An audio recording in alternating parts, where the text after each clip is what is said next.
Здравствуйте, в эфире информационный выпуск Амшик Шара.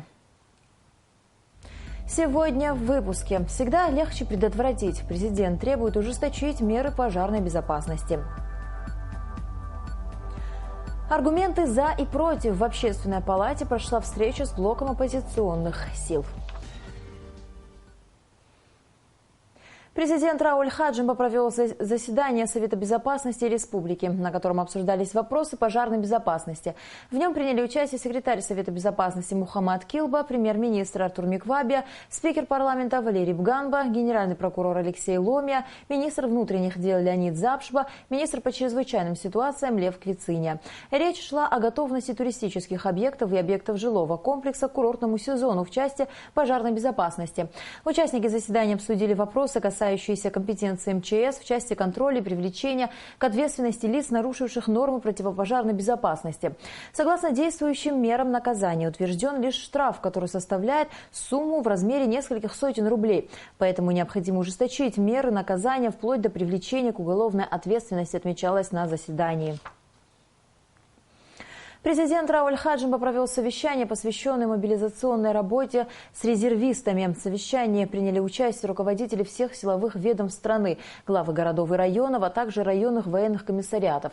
Также на совещании президент потребовал от всех соответствующих структур жестко контролировать состояние туристических объектов и объектов жилого комплекса в части пожарной безопасности. Подробности в репортаже Беллы Кварчи.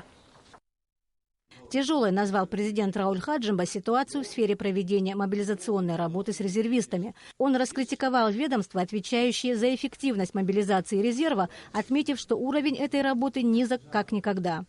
У нас самые худшие времена после войны.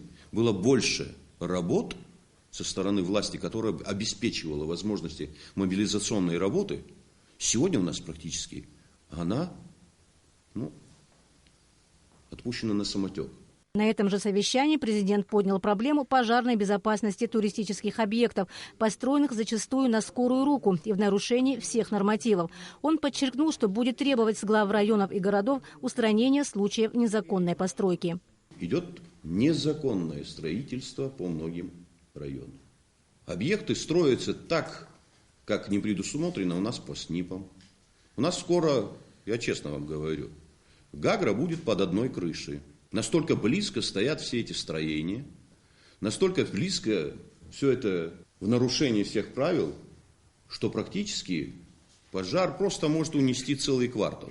Президент потребовал от глав городов и районов жестко взять под контроль ситуацию с незаконной застройкой. Он назвал удивительной систему, когда, к примеру, разрешение на строительство утверждается в суде уже после того, как объект построен в нарушении всех норм. Рауль Хаджимба привел в пример строительство объекта напротив городской клинической больницы. Где наша прокуратура, где наши все эти структуры, которые должны это видеть, которые должны составлять соответствующее представление?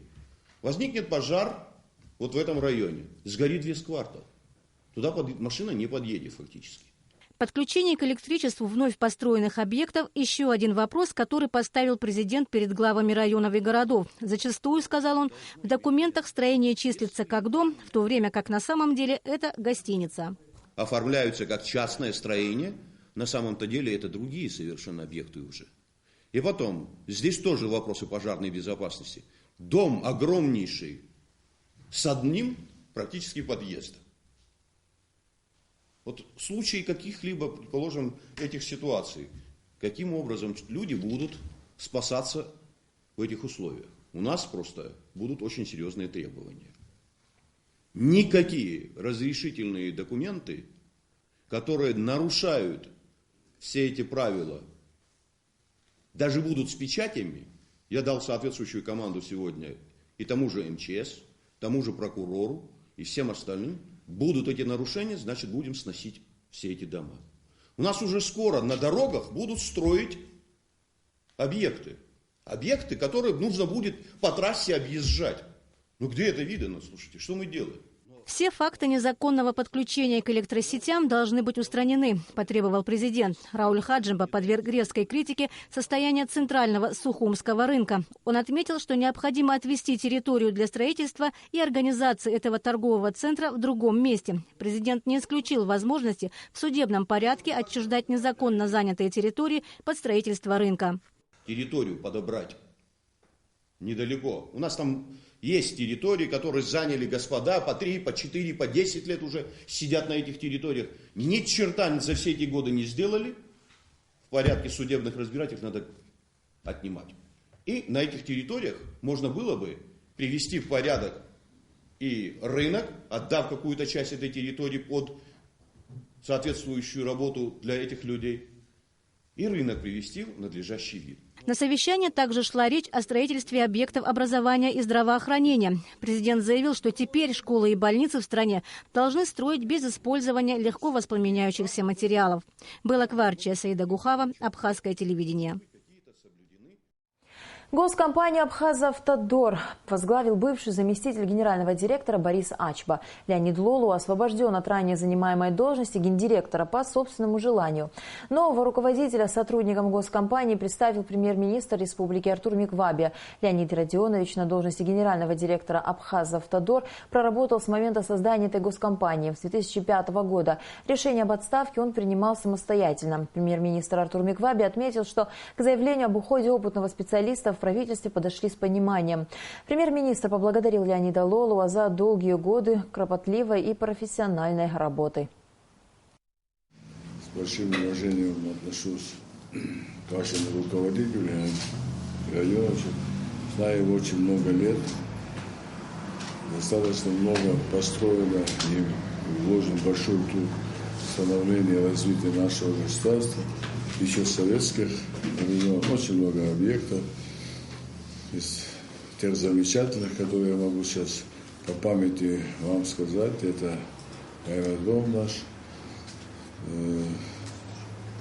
Вся эта реконструкция прошла через его руки. Мы впервые там стали принимать Ил-86.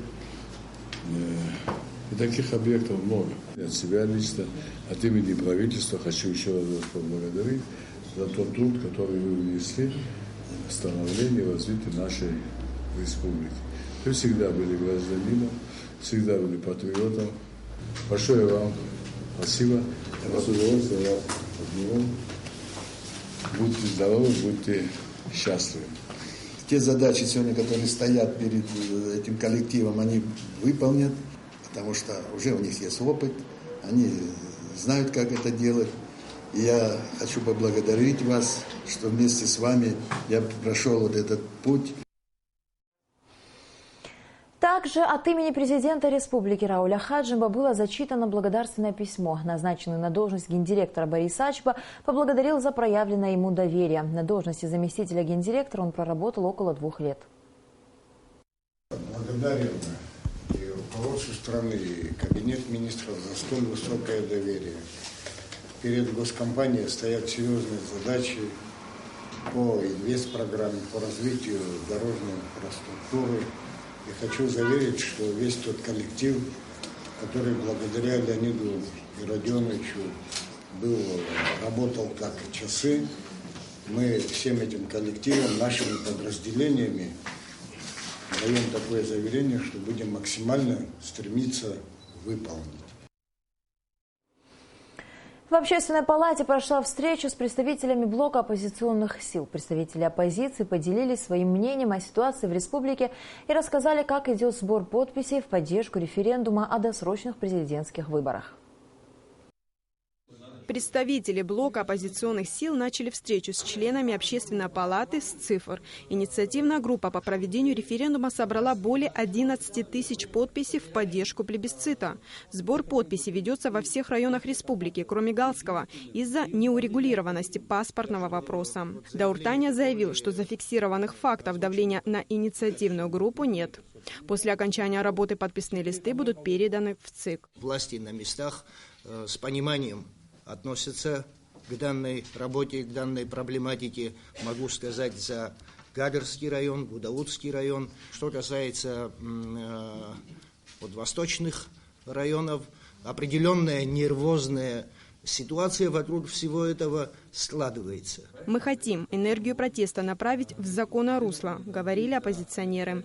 Аслан Бжаня подчеркнул, что в законе о референдуме прописано право группы граждан на эту инициативу.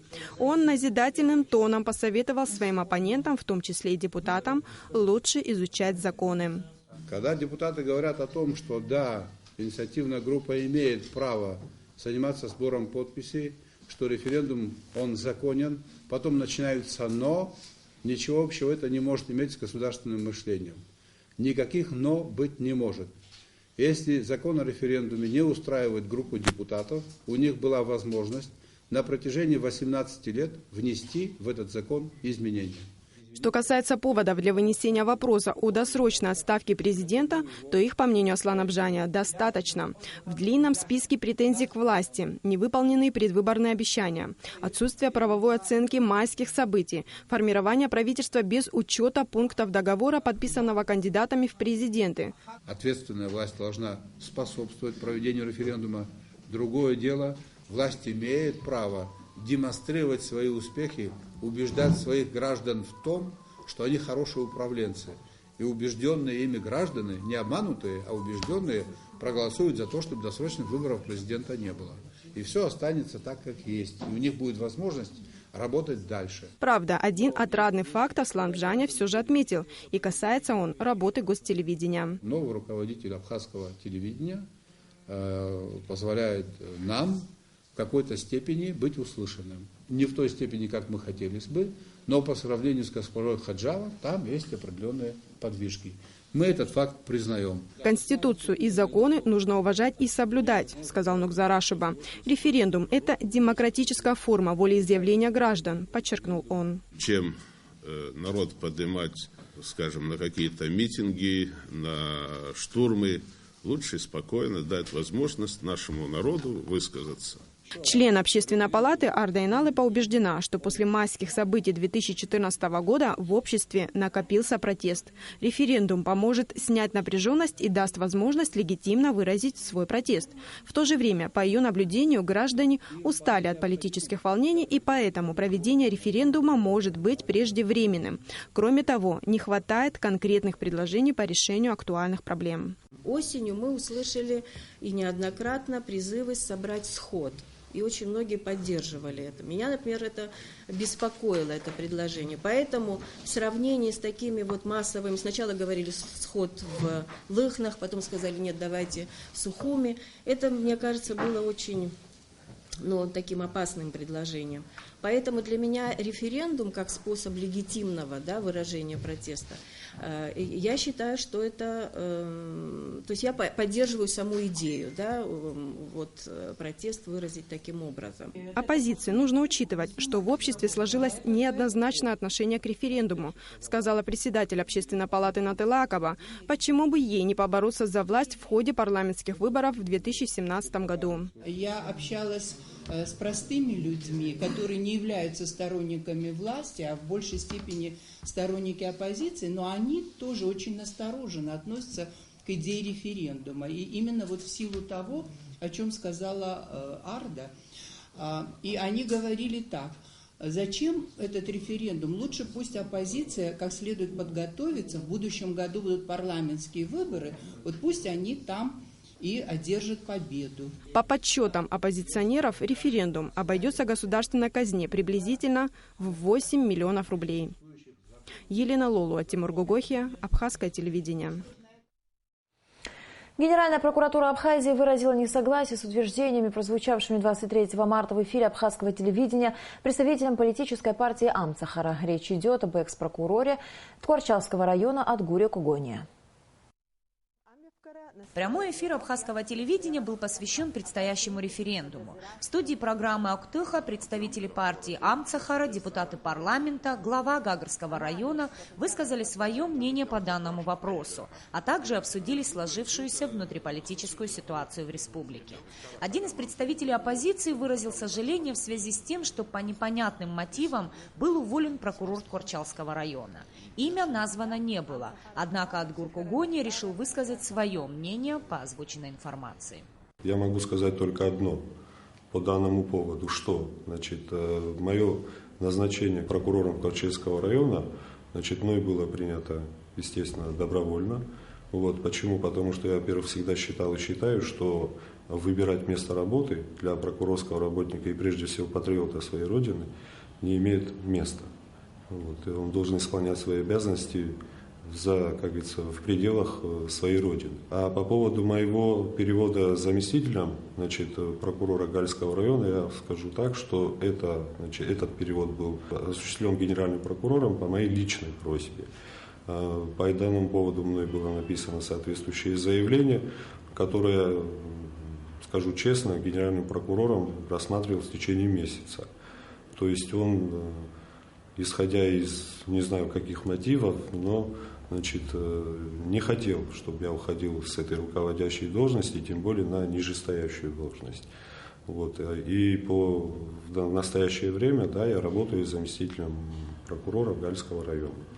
Вот. И прежде всего я хотел бы в данном случае поблагодарить генерального прокурора за понимание. Почему? Потому что это было связано тоже перевод по моим личным мотивам, не более того. Генеральный прокурор Абхазии Алексей Ломия также высказал свое мнение по данному факту. Хочу отметить, что с моим приходом в Генеральную прокуратуру мое отношение к Адгуру Кулоне было всегда очень уважительное. И это было основано на том, что, во-первых, это человек ветеран войны, во-вторых, профессионал, многоопытный сотрудник, который входит, не побоюсь этого слова, в десятку лучших сотрудников прокуратуры. Соответственно, я предложил ему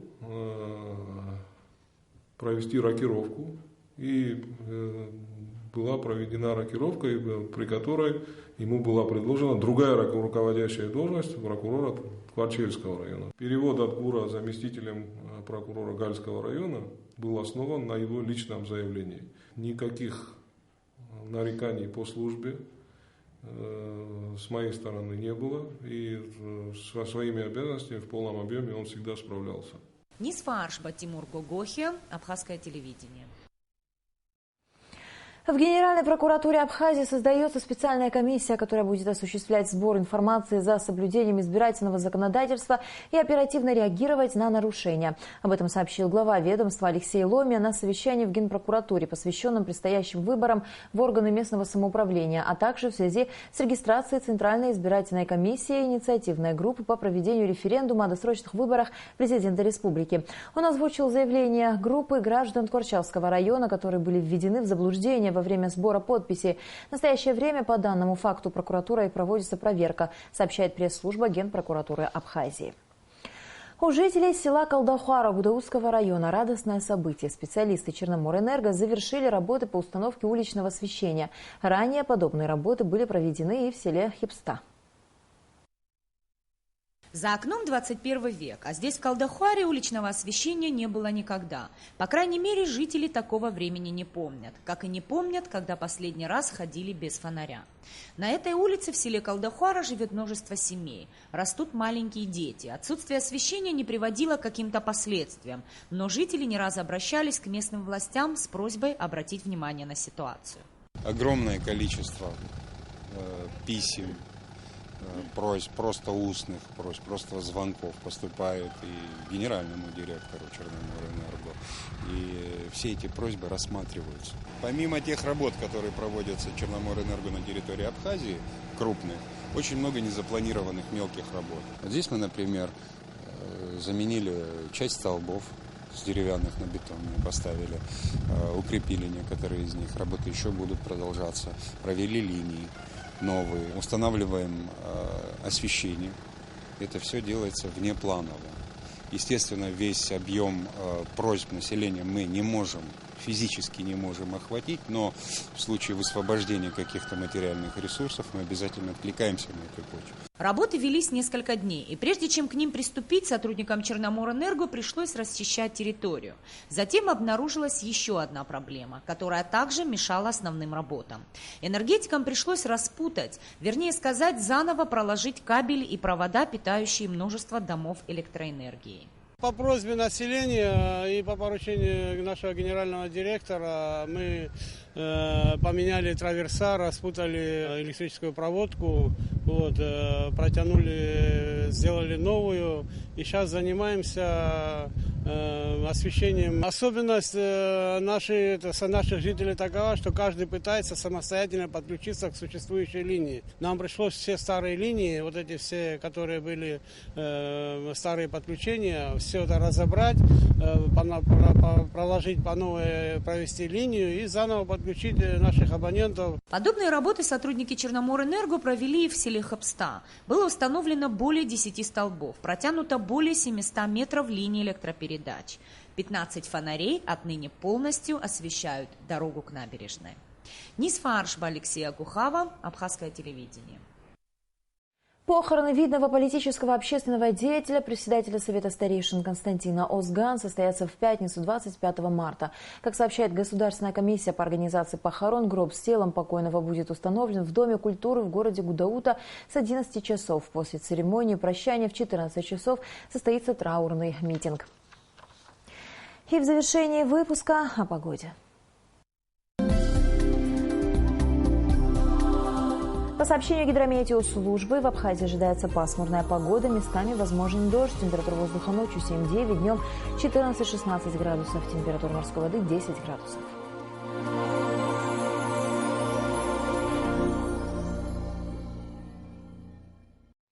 На этом наш выпуск завершен. До скорых встреч в эфире.